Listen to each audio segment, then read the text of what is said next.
काळ भैरव, काळ भैरव, देवांचा देव काळ भैरव.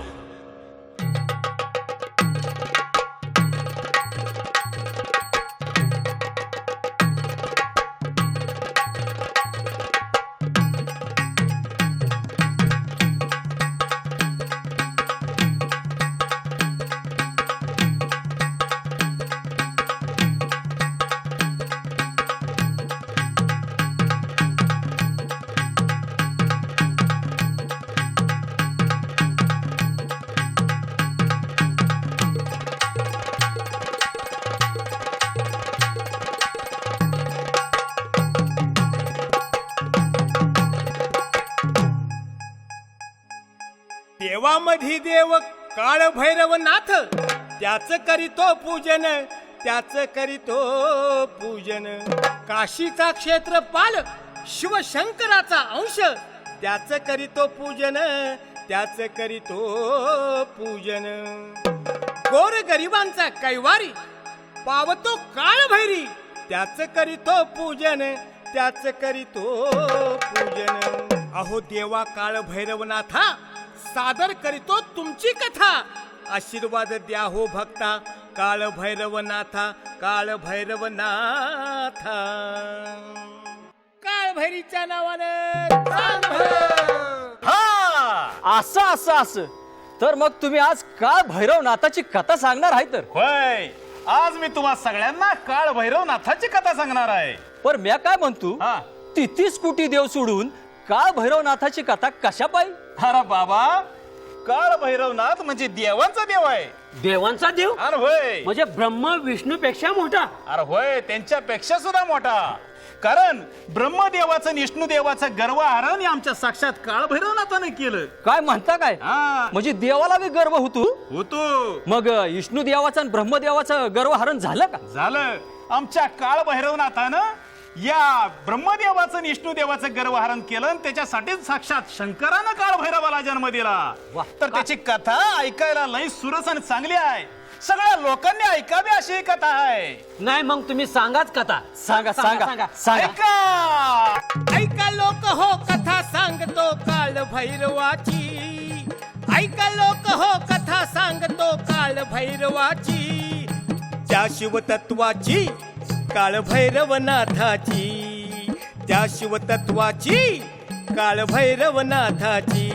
तिन्ही लोकी ज्याचा डंका, तिन्ही लोकी ज्याचा डंका, स्वर्ग मृत्यू पाताळी.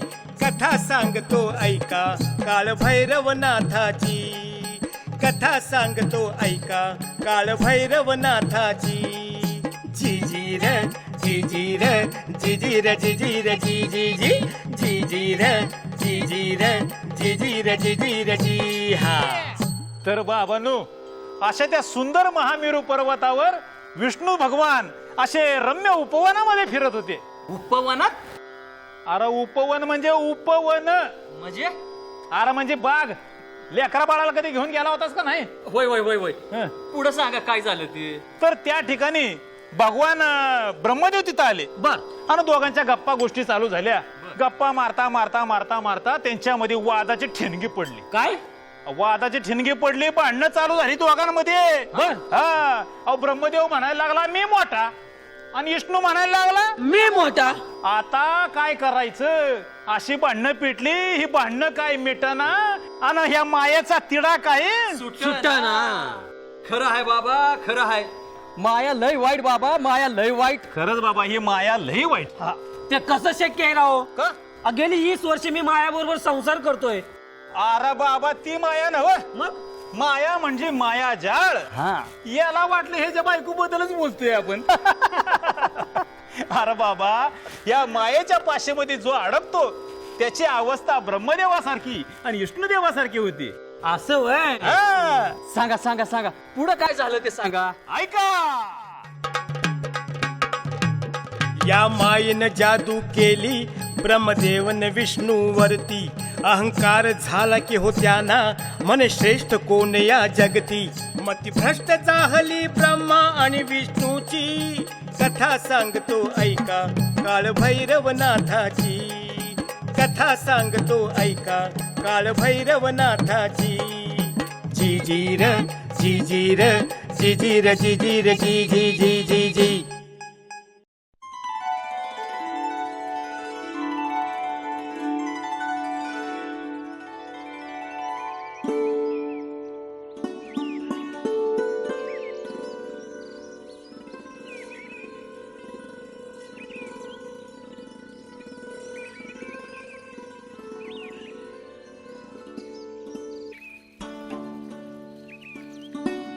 प्रणाम श्रीहरी.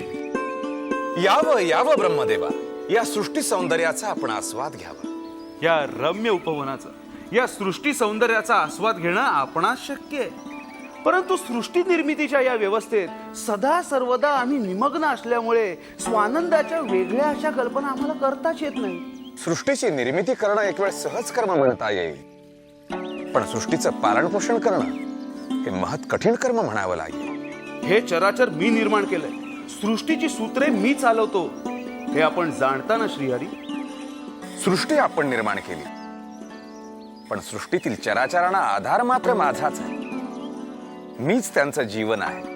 मी देवगणांचा सुद्धा निर्माता आहे. या त्रिभुवनातील सर्वजण ही माझी संतती आहे. यक्ष, राक्षस, सूरपती, गण, गंधर्व हे सगळे माझी निर्मिती आहे.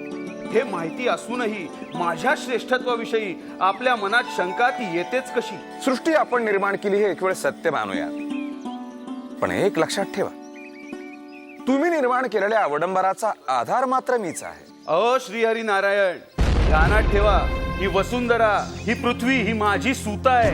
हे ब्रह्मा, असत्य बोलू नका. वृक्षवेलींसह उदक रूपानं वसुंधरेला आणि वायू रूपानं आकाशाला मीच धारण केलेला आहे. माझे सामर्थ्य आणि महिमा तू दृष्टिआड करतोय.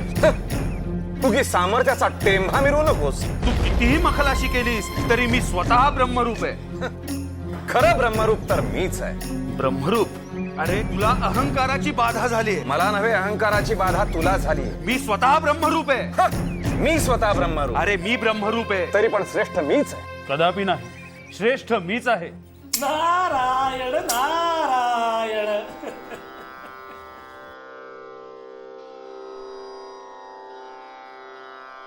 नारायण नारायण. हो मंडळी, अहो हे दोन्ही देव एवढे मोठे. अहो एकानं सृष्टीला जन्माला घातलं, दुसरा सृष्टीचं पालन करता. आपण कशाचं काय राव, दोघं देव भांडत बसले. ह्यो म्हणतो मी मोठा, तो म्हणतो मी मोठा. आता ही भांडण मिटायचं कसं? हे वाद पेटलेला दोघाचा. बर, चाललेली भांडणं. वरनं आपलं नारद मुनी चाललं होतं. त्यांनी बघितलं दोन्ही देवाची भांडणं चाललेली. आता म्हटलं कसं कसं काय करावं बाबा, म्हणले याचं. ह्या दोघांचं भांडण जर नाही मिटलं तर जगाचं काय होईल, म्हणून नारद मुनी तिथं आलं.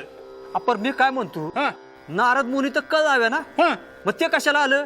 अरे येड्या, नारद मुनींनी असा विचार केला का ह्या दोघांचं भांडण जर नाही मिटलं तर जगबुडी होईल.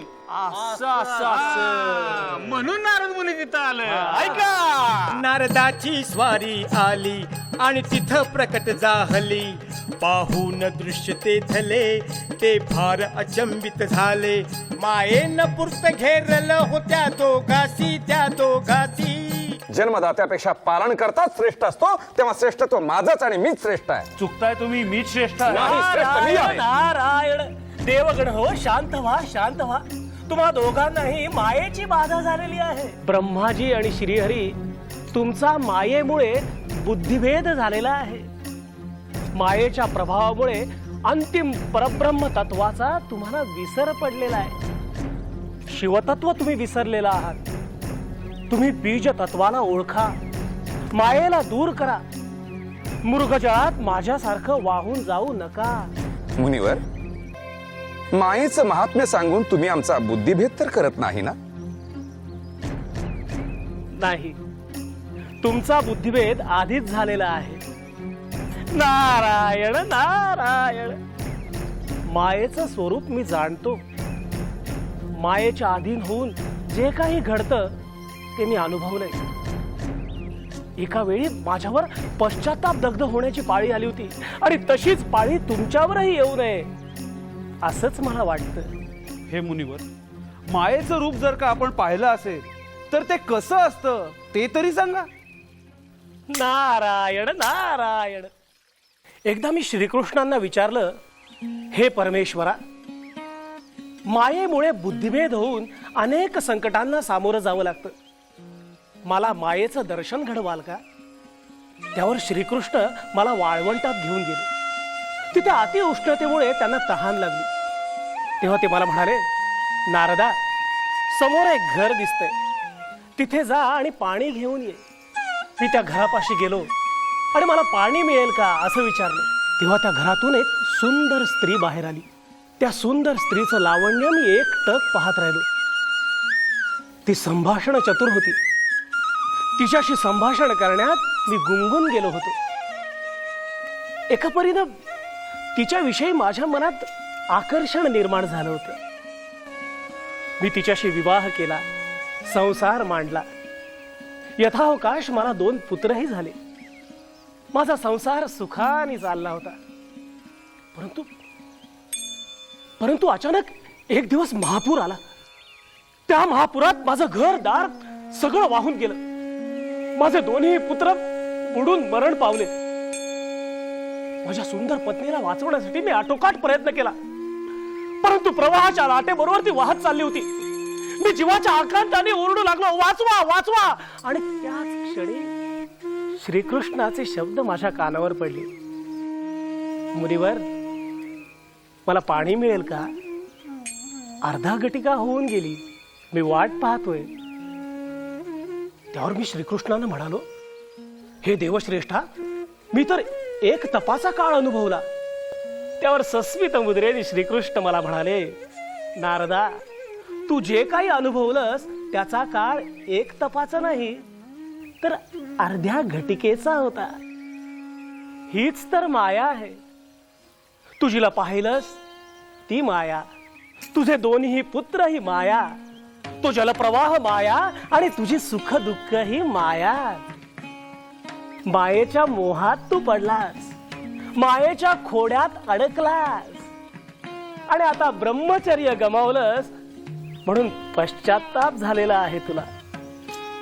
पण चिंता करू नकोस, तुझं ब्रह्मचर्य अखंड आहे. तू जे काही पाहिलंस तो या मायेचाच चकवा होता, हे लक्षात ठेव. मुनिवर, तुम्हाला मायाचं दर्शन झालं तरी आमचा प्रश्न मात्र अनुत्तरितच राहतो. आम्हा दोघांपैकी श्रेष्ठ कोण हे सांगा. होय, सांगा, आमच्यापैकी श्रेष्ठ कोण? तुम्ही दोघंही मायेच्या खोड्यात अडकलेला आहात. असं करा, बद्रिकाश्रमात जा. तिथे अत्री ऋषीच योग्य तो निर्णय देतील. जशी आपली इच्छा. नारायण नारायण. चला, पण तरी देखील लक्षात ठेवा, श्रेष्ठ मीच. भ्रमे श्रेष्ठ मी, चला पाहूया. नारद समजावून थकले, परित्यासी मुली ना पटले. मग नारद बोले त्यासी, तुम्ही जा बद्रिकाश्रमासी. मग नारद बोले त्यासी, तुम्ही जा बद्रिकाश्रमासी. ऋषी दधीची आणि अत्री देतील समाधानासी. जिजीर जिजीर जिजीर जिजीर जी जी जी जी जी. ओम नमः शिवाय. ओम नमः शिवाय.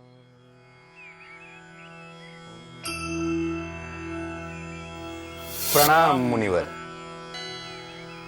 श्रीहरी, ब्रह्मदेव, आपण इथे कसे आणि कशासाठी आलात? हे मुनिवर, आपल्या तपसामर्थ्याची कीर्ती त्रैलोक्यात पसरली आहे. आपणा श्रेष्ठ आणि कनिष्ठ या अधिकाराची जाण आहे. आपण परब्रह्म ओळखता, तेव्हा आम्हा दोघात परब्रह्म कोणात आहे, अर्थात आम्हा दोघात श्रेष्ठ कोण आहे याचा निर्णय आपण द्यावा. श्रीहरी आणि ब्रह्मदेव, असे विचारण्याची विपरीत बुद्धी तुम्हाला झाली तरी कशी? शिवतत्व हे अनादि असून तेच परब्रह्म होय. आपण दोघेही ब्रह्मस्वरूप आहात. शिवतत्वाच्या इच्छेने सर्व काही घडते आणि लयाला जाते, तेव्हा शिवतत्व हे श्रेष्ठ होय. हे मुनिवर, आपण जे प्रतिपादन करीत आहात ते आम्हाला रुचत नाही. विष्णू तत्व सोडून आपण शिवतत्वास परब्रह्म मानता. जपतपात जन्म व्यतीत करून आपणास ब्रह्मस्वरूपाची कल्पना येऊ नये. वाटलं होतं महान अत्री ऋषी आमचा प्रश्न सोडवतील. पण त्यांच्या बुद्धी चातुर्या पलीकडची ही गोष्ट असावी. मायेने वेढलेल्या व्यक्तीचं समाधान करणं खूप कठीण असतं. हे देवगण हो, चतुर्वेदांचं मत जाणून घ्या हवं तर. कदाचित त्यामुळे तुमचं समाधान होईल. चला आता पाहूया चतुर्वेदांचा काय न्याय आहे. चला. ओम नमः शिवाय. ब्रह्मा आणि विष्णू दोघे वेदपुरीत दाखल झाले. ब्रह्मा आणि विष्णू दोघे वेदपुरीत दाखल झाले. मग प्रणाम करून वेदा थोरवी सांगू लागले. मग प्रणाम करून वेदा थोरवी सांगू लागले. जिजीर जिजीर जिजीर जिजीर जी जी जी जी जी. आलो आलो एकदाचे वेदपुरीत आलो. वेद अभ्यासामध्ये मग्न दिसत आहेत. आता खर तर त्यांच्याच विद्वत्तेची परीक्षा आहे. नाही तर तेही अत्री ऋषींप्रमाणे दुसऱ्या कुठल्या तरी विद्वानाकडे पाठवायचं. चला. प्रणाम ऋग्वेदा. प्रणाम देवगण हो. वेदपुरीत आपलं स्वागत असो. आता आम्हाला सांगा, आपलं येण्याचं प्रयोजन काय? मी या सृष्टीचा निर्माता आणि मी या सृष्टीचा पालन पोषण करणारा. तर मग सांगा यजुर्वेदा, आम्हा दोघांपैकी श्रेष्ठ कोण? शिवतत्व. शिवतत्व हे अंतिम तत्व आहे. तुम्ही दोघेही त्याच्या छाया आहात.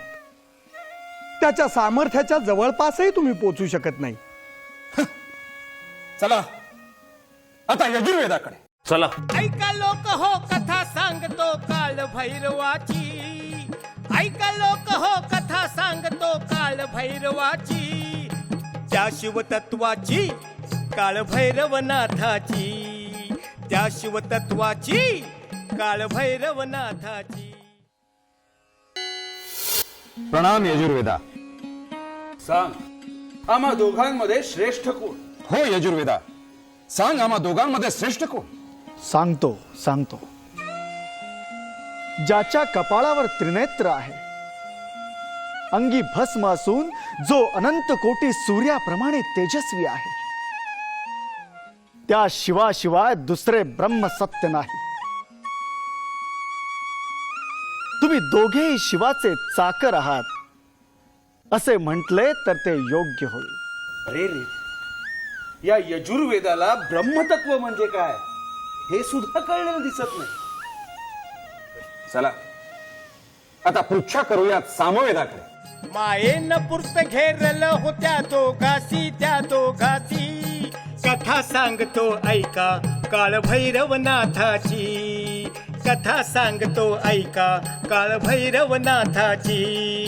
जिजीर जिजीर जिजीर जिजीर जी जी जी जी जी. सांग सामवेदा, आम्हा दोघांमध्ये श्रेष्ठ कोण? सांग सांग सामवेदा, आम्हा दोघांमध्ये मी श्रेष्ठ आहे म्हणून. हे त्यांना ठरवू द्या. ब्रह्मा आणि श्रीहरी ज्यांना मायाशक्ती जन्म देते, असे अगणित ब्रह्मा आणि श्रीहरी उत्पन्न होत राहतात आणि निघून जातात. लक्षात ठेवा, शिवतत्व हे परब्रह्म आहे. अरे मी सृष्टी निर्माण करतो आणि मी सृष्टीचं पालन पोषण करतो. एवढं सुद्धा आपणास ठाऊक नाही. चला चला आता अथर्ववेदाकडे चला. कथा सांगतो ऐका काळ भैरवनाथाची. कथा सांगतो ऐका काळ भैरवनाथाची. जिजीर जिजीर जिजीर जिजीर जी. हा अथर्ववेद अथर्ववेद अथर्ववेद. शांती शांती. मला तुमचा प्रश्न समजला आहे. विष्णू आणि ब्रह्मदेवा, शिवशंकर हेच परब्रह्म. शिवतत्व शिवतत्व शिवतत्व. सृष्टीचं पालन पोषण करणाऱ्या या विष्णूपेक्षा शिवतत्व काय श्रेष्ठ? शिवतत्व शिवतत्व. अरे या वेदांचं प्रतिपादन आम्हाला मुळीच मान्य नाही. ऋषीमुनी झाले, वेद झाले, नारायण नारायण म्हणणारे नारद मुनीही झाले, पण कुणालाही आमच्या प्रश्नाचं उत्तर देता येत नाही. आमच्या दोघांमध्ये श्रेष्ठ कोण? बरोबर आहे, श्रेष्ठ व्यक्तींचे प्रश्न सोडवायला श्रेष्ठ व्यक्तीच लागतात. काय तर म्हणे तो अंगाला राग फसलेला बैरागी शंकर. या विष्णू तत्वापेक्षा श्रेष्ठ कदापि शक्य नाही. असंभव असंभव. ब्रह्मा विष्णूचा गर्व काही उतरेना, गर्व काही उतरेना. मायेची बाधा काही केल्यास सुटेना, काही केल्यास सुटेना. शिवतत्वाची दोघांनी मांडली थट्टा आणि देव लोकांना लागला की हो बट्टा. हे भांडण सुटेना, प्रश्न पडला शिवशंकराला. वाचविण्या जगताला त्यांनी निर्मिले काळ भैरवाला, काळ भैरवाला.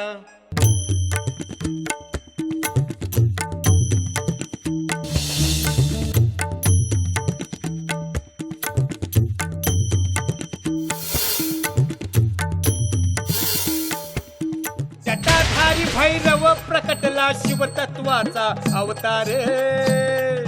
महाभयंकर रूप तयाचे दिव्य कुंडले कानात. गळा शोभती रुंड माळ अन त्रिशूल शोभे हातात. गळा शोभती रुंड माळ अन त्रिशूल शोभे हातात. जिजीर जिजीर जिजीर जिजीर जी जी जी जी जी. प्रणाम पिताश्री. कल्याण वस्तू काळ भैरवा. हे देवादिदेवा महादेवा, शंकरा, भूतपती, प्रजापिता, विरूपाक्षा, पिनाका, त्रिनयना, वज्राधिपती महादेवा, शाश्वता, आपणास माझा प्रणाम. मी आपलेच बालक आहे. आपणच माझे माता पिता व पालक आहात. आपल्या कृपा प्रसादाने धन्य होऊन मी कोणतेही कार्य उरकण्यास समर्थ आहे. हे काळ भैरवा, ब्रह्मा आणि विष्णू माया व गुंठनाने अहंभावी झाले आहेत. त्यांचा बुद्धिभेद झाला आहे. त्यांची कार्य सोडून ते एकमेकात श्रेष्ठतेसाठी वाद घालीत बसले आहेत. थोर ऋषी, वेद, त्रिपदा माता यांची ते निंदा करीत आहेत. ते सृष्टीनियम मोडीत आहेत. काळ भैरवा, ब्रह्मा आणि विष्णू जेथे वाद घालीत बसले आहेत तेथे जा आणि त्यांचा मायामोह दूर करून त्यांना नीतितत्वे समजावून सांग. जशी आपली आज्ञा पिताश्री. आज्ञा शिवशंभूची घेऊन काळ भैरव तिथे निघाले. शिवशंभूची आज्ञा मानून तुम्हासाठी मी येथे आलो. मायेच्या पाशातून तुम्हा मुक्त कराया मी अवतरलो. जिजीर जिजीर जिजीर जिजीर जी जी जी जी जी. विष्णू तत्व हेच ब्रह्म आहे आणि मी श्रेष्ठ आहे. मी ब्रह्मरूप आहे. पण श्रेष्ठ मीच आहे. तू कोण तू अचानक कुठून आलास आणि तुझ्या उपस्थितीचं प्रयोजन तरी काय? हे आम्हाला कळालं तर बरं होतं. आपण फारच अधीर झालेले दिसता. अपरिचिताचा आदर सत्कार तर सोडाच, साधा प्रणाम करण्याचेही आपण विसरलात. जे सृष्टीचा व्यवहार जाणतात त्यांच्याकडनं अशी अतर्क चूक मला अपेक्षित नाही. तुम्ही श्रेष्ठत्वाच्या वादात अडकलेले दिसता आहात. त्यामुळे सृष्टीवर संकट येण्यास अवधी लागणार नाही. हे देवगण हो, तुमचं कुशल हो. तुम्हाला मायेच्या गुंत्यातून सोडवायचंय मला. तुमचं मनोगत सांगा. हे ब्रह्माजी, सृष्टीचे निर्माते आणि मी या संपूर्ण सृष्टीचा पालन पोषण करता आहे. या चराचर सृष्टीचे व्यवहार आमच्यामुळेच चालतात. तूच सांग, आमच्या दोघांमध्ये श्रेष्ठ कोण आणि कनिष्ठ कोण? विनाकारण तुम्ही या श्रेष्ठत्वाच्या वादात अडकलेले आहात. तुम्ही काय किंवा मी काय, परब्रह्माचे अंशात्मक प्रतिनिधी आहोत. श्रेष्ठतेचा वाद घालण्यापेक्षा तुम्ही दोघांनी चराचराचे कल्याण साधावे हे उत्तम. नाही, तुझ्या उत्तरानं माझं समाधान होत नाही. होय, ब्रह्माजींचं म्हणणं योग्य आहे. तत्वज्ञानाचं भारूड गाण्यापेक्षा आमच्यात श्रेष्ठ कोण ते सांग. ठीक आहे, मी काल भैरव, शिवाचा अंश. शिवचरण सप्त पाताळात आहे, तर शिवमुकुट 21 स्वर्गमंडला पलीकडे आहे. हे श्रीहरी, तू शिवचरणाचे दर्शन घेऊन ये. आणि हे ब्रह्मा, तू शिवमुकुटाचे दर्शन घेऊन ये. तुम्हापैकी जो कोणी प्रथम परत येईल तो श्रेष्ठ आहे. वाह वाह, हे योग्य होईल. आपण तयार आहात? होय, आम्ही तयार आहोत. असं तर मग निघा, प्रयाण करा. चला. ओम नमः शिवाय.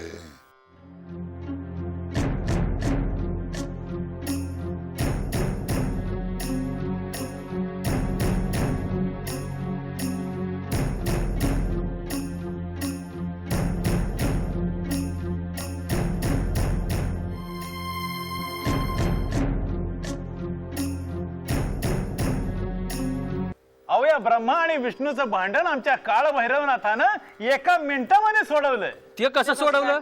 सोपं आहे. काळ भैरवनाथानं विष्णूला सांगितलं की तुम्ही पाताळामध्ये जा बर आणि शिवचरणांचं दर्शन घेऊन या. बर आणि ब्रह्माला सांगितलं तुम्ही स्वर्गामध्ये जा आणि शिवमुकुटाचं दर्शन घेऊन या. बर या दोघांना वाटलं लय सोपं आहे. गेले दोघं पण. मग झालं का नाही त्यांना दर्शन? सांगतो की पुढे. तर ब्रह्मा असे गेले स्वर्गामध्ये शिवमुकुटाचं दर्शन घ्यायला आणि विष्णू निघाले पाताळाकडे. पाताळात जात असताना त्यांचा प्रवास चालू होता. आतल झालं, वितल झालं, रसातल झालं, महातल झालं, सप्त पाताळ झालं.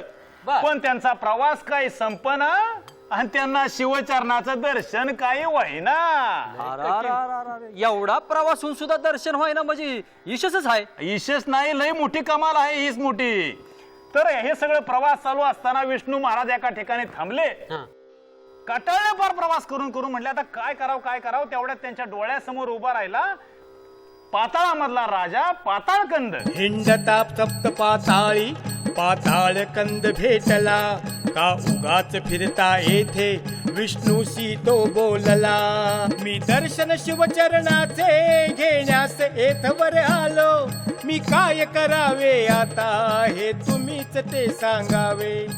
जिजीर जिजीर जिजीर जिजीर जिजी जी जी. ओम नमः शिवाय. ओम नमः शिवाय. प्रणाम पाताळकंद. कोण आहेस तू? मी कोण? हो हो, कोण आहेस तू? मी श्रीहरी विष्णू, सृष्टीचा तारणहार. काय हवंय तुला? कालभैरवाच्या पादुकांच्या दर्शनासाठी मी अथक प्रवास करीत आहे, परंतु कालभैरवाचे चरण मला दिसत नाहीत. श्रीहरी विष्णू म्हणजे कोण तू?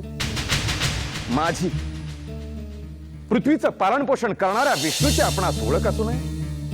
नारायण नारायण असा माझा जप करीत नारद मुनी त्रैलोक्यात फिरत असतात.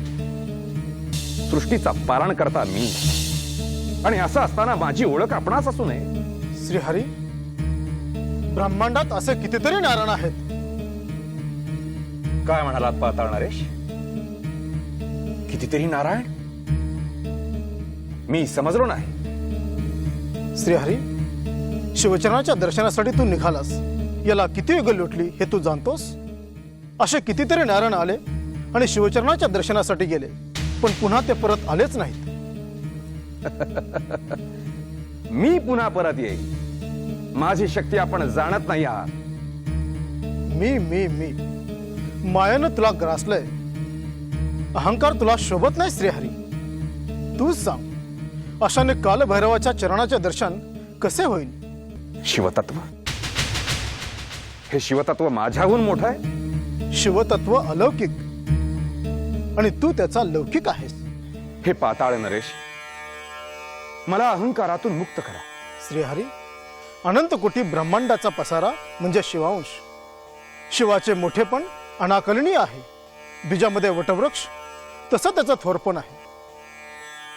शिवतत्वाचा तू प्रतिनिधी आहेस. श्रीहरी, मायाजाळातून मुक्त हो आणि कालभैरवाच्या रूपानं प्रगट झालेल्या शिवशंकराचं दर्शन घे. जशी आज्ञा पाताळनं. तथास्तु. कथा सांगतो ऐका काळभैरवनाथाची. कथा सांगतो ऐका काळभैरवनाथाची. जिजीर जिजीर जिजीर जिजीर जी जी जी जिजीर जिजीर जिजीर जिजीर जी. हा. ओम नमः शिवाय. ओम नमः शिवाय. प्रणाम काळभैरवा. हे काळभैरवा, आपण परमपुरातन पुण्यस्वरूप अनंत रूप योगवियोगांचे कारण आहात. आपण सर्व साक्षी आहात. विश्वाचे पालन करणारे आहात. आपण कैलासपती शिव आहात. आपण अथा ब्रह्म आहात. या शिवस्वरूप अनादि नारायणास मी वंदन करतो. शिवस्वरूपाची तुला जाण झाली तर श्रीहरी, मी तुला अभय देतो. आता आपण मायाव गुंठीत झालेल्या ब्रह्माजींची प्रतीक्षा करू. प्रवासात थकला की तो येईल. असं म्हणजे विष्णू देवाला चांगला धडा मिळाला. मग ब्रह्मदेवाचं काय झालं? ब्रह्मदेव हं? ते निघाले स्वर्गाकडे. बर अहो एक स्वर्ग झाला, दुसरा स्वर्ग झाला, तिसरा झाला, चौथा झाला. असं किती स्वर्ग आहे? अहो एकावर एक करत लई स्वर्ग त्यांनी पार केले, पण त्यांना शिवमुकुटाचं दर्शन काय व्हायना आणि त्यांचा प्रवास बी काय संपना. बर कटाळून गेलं पार भेंडाळून गेलं प्रवास करून करून. तेवढ्यात त्यांच्याकडे लक्ष गेलं गायत्री मातेचं. माता गायत्री हा म्हणजे ब्रह्मदेवाची आईच नव्ह का? होय, आता शेवटी आहेच ती. हो हो तिने बघितलं लेकरू असं पार भेंडाळून गेलंय, काटाळून गेलंय, म्हणले आता इचराव तरी लेकराला काय झालंय. म्हणून गायत्री निघाली आणि ब्रह्मदेवाची चौकशी करू लागली.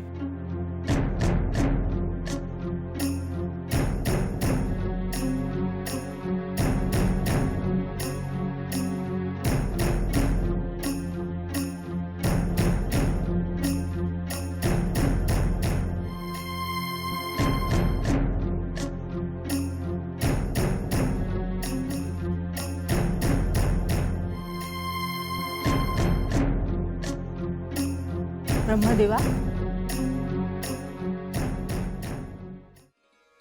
ब्रह्मदेवा, माते, माते तू?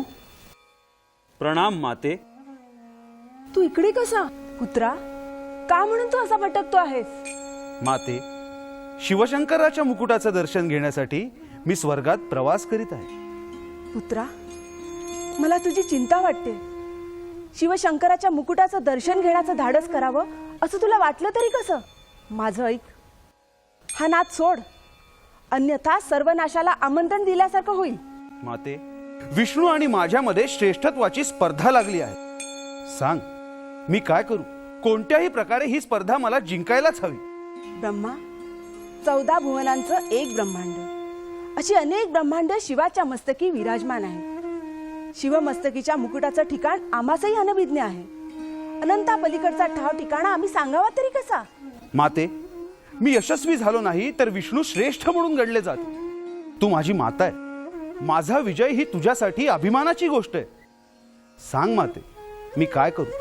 ब्रह्मा, तू माझा सुपुत्र आहे म्हणूनच मी तुला सांगते, अहंकारी विचाराचा तू त्याग कर.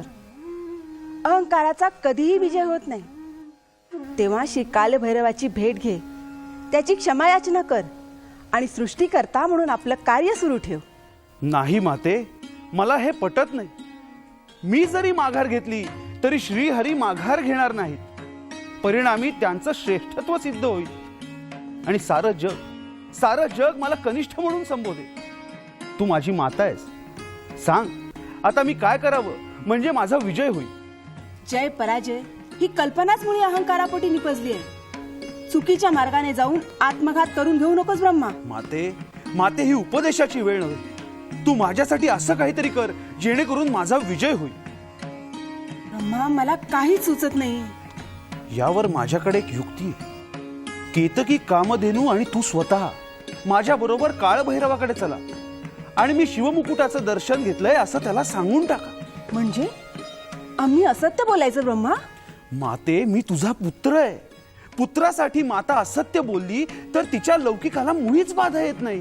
मी स्वतः कदापि असत्य बोलणार नाही. तू माझा पुत्र आहेस म्हणून तुझी ही कल्पना मी केतकी आणि कामधेनूला सांगेन. गायत्री म्हणाली, बाबा ब्रह्मदेवा, अरे जय आणि पराजयापेक्षा चारित्र्य लई मोठं असतं. बराबर आहे, बराबर. तू माझा मुलगा असलास तरी सुद्धा मी खोटं बोलणार नाही.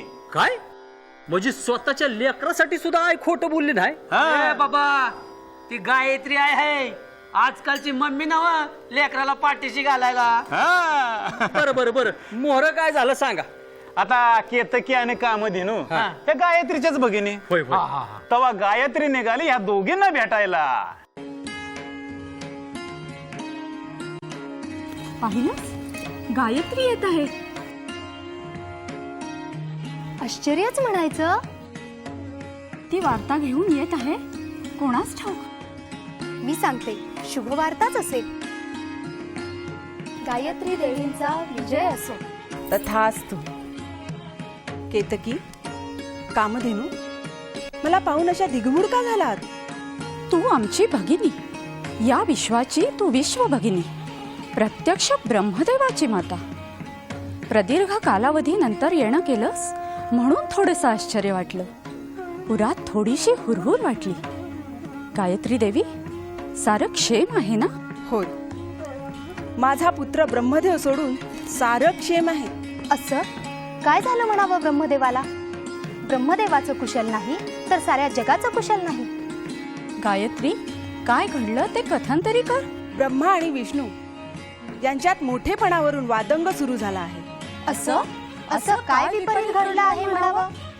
दोघांपैकी प्रत्येक जण म्हणतो मी श्रेष्ठ. दोघांपैकी कुणीही माघार घ्यायला तयार नाही. तुमच्यापैकी कोणी निर्णय देऊ शकेल का? बोला. एवढी अधीर होऊ नकोस. काय तो निर्णय तूच घे. भगिनीनो, या समस्येवर प्रत्यक्ष ब्रह्मदेवानेच एक युक्ती योजली आहे. अगं, ब्रह्मदेव आहेच बुद्धिमान. कसली युक्ती ते मला तरी कळू दे. केतकी, सप्तस्वर्गापलीकडे शिवमुकुट आहे. या शिवमुकुटाचं दर्शन ब्रह्मदेवाने घेतलं. असं आपण सांगायचं. कुणाला सांगायचं? काळभैरवाला सांग. ब्रह्मदेवानं शिवमुकुटाचं दर्शन घेतलं हे सत्य आहे ना? नाही, ते सत्य नाही. म्हणजे आपण असत्य बोलायचं? मी त्याला स्पष्ट नकार दिला आहे. आपण असत्य बोललो तर श्रीहरीपेक्षा ब्रह्मदेव श्रेष्ठ ठरेल. कितीही केलं तरी तो आपल्यासाठी मुलाप्रमाणे आहे. त्याच्या भल्यासाठी आपण असत्य बोलावं असं मला तरी वाटतं. केतकी, देशील ना ब्रह्मदेवाला पाठिंबा? प्रणाम माते. केतकी ही माझी मावशी. ती मला पाठिंबा देणार यात तीळ मात्र शंका नाही. आणि हो, असं केल्यानं तुमच्या प्रतिष्ठेला मुळीच डाग लागणार नाही. माझ्यावर ब्रह्मदेवाचा किती विश्वास. माझ्यावरही आहे हो. माते, देशील ना मला पाठिंबा? नाही ब्रह्मदेवा, मला क्षमा कर. मी पुत्रासाठी सुद्धा असत्य बोलणार नाही. ब्रह्मदेवा, तू काळजी करू नकोस. आम्ही तुला पाठिंबा देऊ. आम्हाला घेऊन तू काळभैरवाकडे प्रस्थान कर. चला हो मातांनो. माझ्यासाठी असत्य बोला, फशी पाडलं मावशीला. कामधेनू केतकी संगे भेटे काळ भैरवाला. जिजीर जिजीर जिजीर जिजीर जी जी जी जी जी. मी विजयी झालो. मी शिवमुकुटाचं दर्शन घेतलं. मीच श्रीहरीपेक्षा श्रेष्ठ आहे. केतकी आणि कामधेनू, सांगा, या ब्रह्मदेवानं शिवमुकुटाचं दर्शन घेतलं हे सत्य आहे का? होय काळभैरवा, मी स्वतः त्याचा पराक्रम पाहिला आहे. होय काळभैरवा, मी सुद्धा त्याचा पराक्रम पाहिला आहे. असत्य, असत्य, असत्य.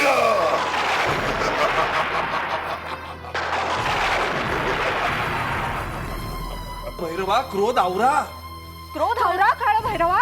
काळभैरवा, क्रोध आवरा. तू पंचानन आहेस हे मी जाणतो. तू सृष्टीचा निर्माण करता आहेस हेही मी जाणतो. तरीही तू असत्य बोललास. तुझं असत्य बोलणार हे 5वं मुख आता मी थडा वेगळं करतो.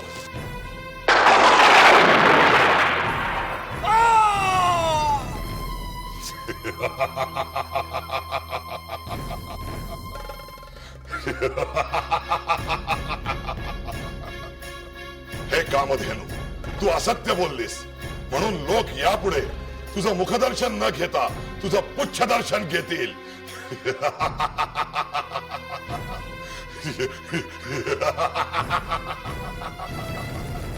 केतकी, तू सुद्धा असत्य बोललीस. त्यामुळे शिवमस्तकी असणारे तुझे स्थान भ्रष्ट होऊन तुझ्या सर्वांगावर काटे येतील. काळभैरवा, मला क्षमा करा. हो, मला क्षमा करा. नाही, हा माझा शाप आहे.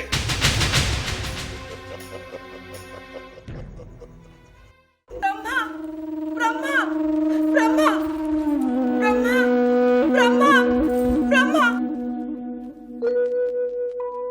हे काळभैरवा, काय केलंस रे? माझ्या पुत्राचा शिरच्छेद केलास.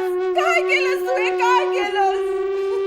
पुत्राला शिक्षा केली की मातेला दुःख वेदना या होणारच. पण अक्षम्य अपराधाला शिक्षा करताना मातृहृदयाचा विचार करता येत नाही. हे कालभैरवा, ब्रह्मदेव माझा पुत्रच नाही तर तो सृष्टीचा निर्माता आहे. कालभैरव कधी असत्य सहन करत नाही. तुझा पुत्र आणि तुझ्या भगिनी असत्य बोलल्या, तेही कालभैरवासमोर, म्हणून त्यांना शिक्षा केली. परंतु गायत्री, आपल्या पुत्रासाठी सुद्धा तू असत्य बोलली नाहीस. पुत्रापेक्षा तू सत्याला श्रेष्ठ मानलंस, म्हणून त्रिलोकात तू गौरवास पात्र ठरशील. तर बाबांनो, ह्यो ब्रह्मदेव खोटं बोलला म्हणून काळ भैरवनाथानं त्याचं 5वं मुख तोडून टाकलं. देव सत्याचा वाली माझा काळ भैरीनाथ, खोट्याला करीतो शिक्षा माझा काळ भैरीनाथ. ब्रह्मदेवाला केली शिक्षा माझा काळ भैरीनाथ, केतकीस केली शिक्षा माझा काळ भैरीनाथ. कामधेनूला केली शिक्षा माझा काळ भैरीनाथ. देव सत्याचा वाली माझा काळ भैरीनाथ. झिझिर झिझिर झिझिर झिझिर झि झि झि झि झि. काळ भैरीच्या नावानं सांग भलं, काळ भैरीच्या नावानं सांग भलं. 5वं मुख? आपण ब्रह्मदेवाला तर 4च मुख आहेत ना. अरे येड्या तसं नव्हे. मग? ब्रह्मदेवाला होती 5 मुख. आता तो खोटं बोलला ना, म्हणून काळ भैरवनाथानं त्याचं 5वं मुख तोडलं. आता मला सांगा, राहिले किती? 4. पण महाराज पुढं काय झालं? पुढं ते कापलेलं मुख हातामध्ये घेतलं काळ भैरवानं, आणि मग तो निघाला शिवशंकराकडे. ब्रह्माचे शिर पाहुनी मग शिवशंकर त्या बोले. ब्रह्माचे शिर पाहुनी मग शिवशंकर त्या बोले. पापमुक्त होण्यासाठी तिने लोकी भ्रमण करावे. पापमुक्त होण्यासाठी तिने लोकी भ्रमण करावे. हे महाप्रभू शिवशंकरा, मी तुमचा पुत्र कालभैरव पराक्रम करून येथे आलेलो आहे. हे ब्रह्मदेवाचे शिर. ब्रह्मदेव माझ्याशी असत्य बोलला, म्हणून मी त्याला शासन केले, त्याचे शिर धडा वेगळे केले. पुत्रा काळ भैरवा, तुझ्या हातून अक्षम्य चूक घडली आहे. सृष्टी निर्मात्या ब्रह्मदेवाला अशी अघोर शिक्षा करून तू काय मिळवलीस? तुझ्या हातून ब्रह्महत्येचं पातक घडलं आहे. हे तुला मोठं लांछन आहे. हे नाहीसं करण्यासाठी तुला प्रायश्चित्त हे घेतलंच पाहिजे. तुझ्या हातात ब्रह्माचं मस्तक आहे. तेच भिक्षापात्र समजून वेदात सांगितल्याप्रमाणे तिन्ही लोकांची तीर्थयात्रा करणे तुला भाग आहे.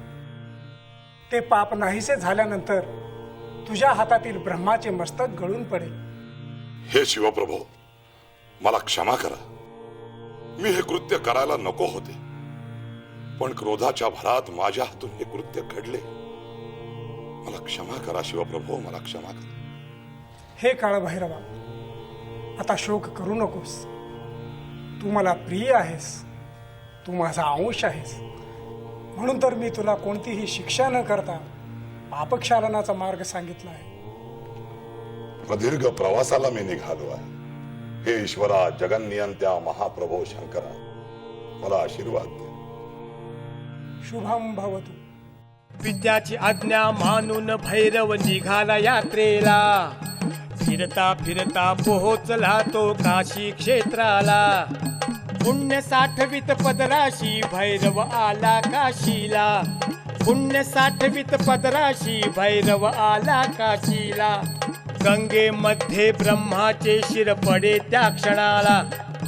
आणि पाप मुक्ती मिळाली काळ भैरवाला. झिझिर झिझिर झिझिर झिझिर झि झि झि झि झि.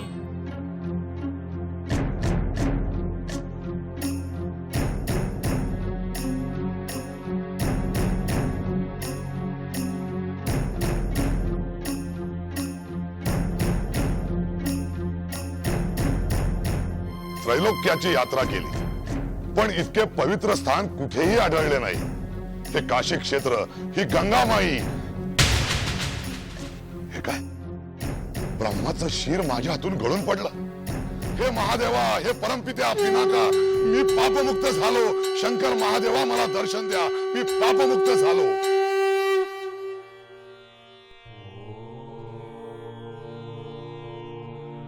मी पापमुक्त झालो, मी पापमुक्त झालो. हे भगवान शंकरा, आपल्या परब्रह्म रूपास मी वंदन करतो. आपणच भूमी, जल, अनन, वायू आणि व्योम आहात. पृथ्वी आपले चरणकमल आहे, दिशा आपल्या बाहू आहेत आणि आकाश आपले उदर आहे. ही काळ भैरवा, कठोर तपस्येने आणि दिव्य यात्रेने तुझे ब्रह्महत्येचे पातक नाहीसे झाले आहे. हे काळ भैरवा, महापुरुषोत्तम झाला आहे. तुझी माझी मूर्ती आणि रूपे अनेक असली तरी ती एकतत्वी शिवतत्वी समजली जाते. हे काळ भैरवा, माझी मायाशक्ती तीच पराशक्ती असून योगमाया, महामाया, रुद्राणी, भगवती आदी नावाने ओळखली जाते.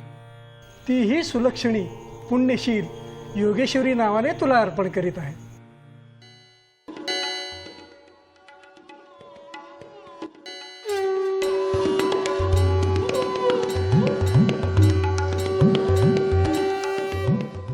असा हा देवांचा देव काळ भैरीनाथ, त्रिलोकात फिरून अवतरला दक्षिणेत, अवतरला दक्षिणेत. भक्तांचं करण्या रक्षण, त्यानं केलं दुष्टांचं हरण, त्यानं केलं दुष्टांचं हरण. मारिले नाना दैत्य, केले भक्तांचं कल्याण, केले भक्तांचं कल्याण. कथा त्यांची ऐका हो भक्तगण, माझा भैरीनाथ, माझा भैरीनाथ. गोदावरीच्या तीरावर उगवला राक्षस प्रचंडासूर, घातला त्यानं धुमाकूळ, प्रजेची झाली पळापळ. साधू संत मुनी गेले विष्णूकडे, सोडवा जाचातून घालती साकडे विष्णूकडे. तर बाबांनो, ह्यो प्रचंडासूर राक्षस म्हणजे महाभयंकर राक्षस होता. विष्णू भगवानाला काळजी पडली काय करावं, तेव्हा त्यांनी धाव घेतली शिवशंकराकडे आणि शिवशंकराला म्हणाले, देवा परमेश्वरा, आम्हाला वाचवा त्या प्रचंडासुरापासून. हे शिवप्रभू, गोदावरी काठावर प्रचंडासुरानं गरीब जनतेचा, विद्वानांचा, स्त्रियांचा छळ मांडला आहे. हजारो लोकांना त्यानं कंठस्नान घातलंय.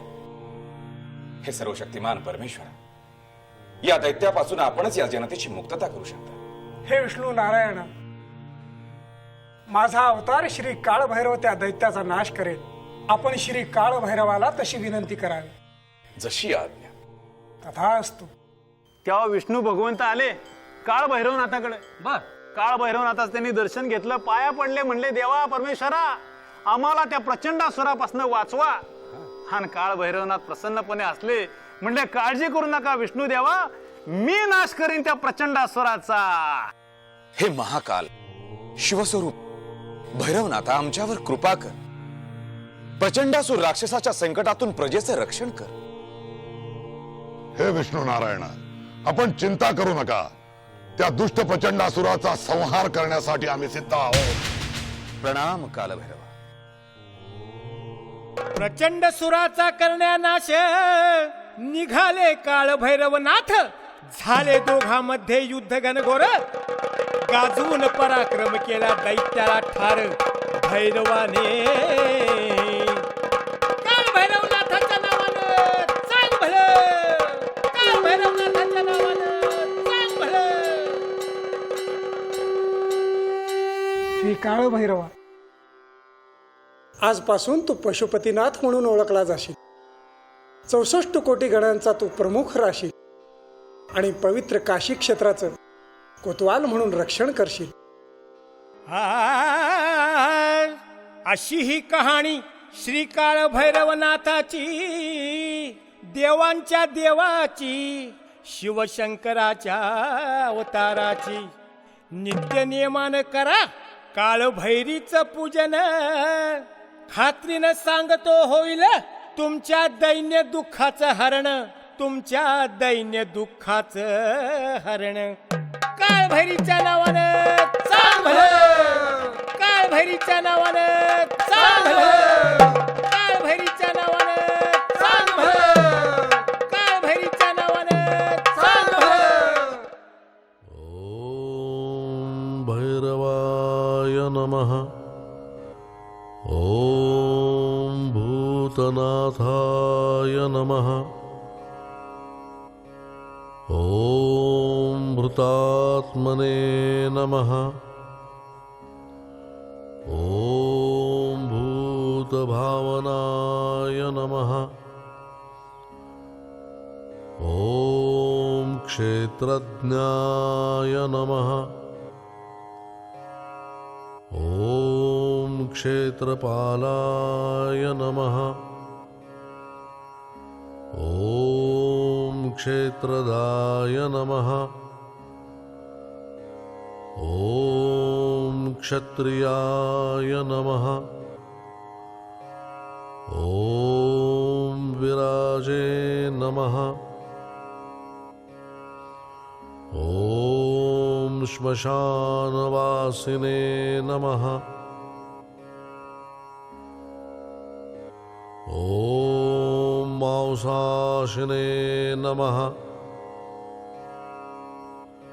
ॐ खर्पराशिने नमः ॐ स्मरान्तकाय नमः ॐ रक्तपाय नमः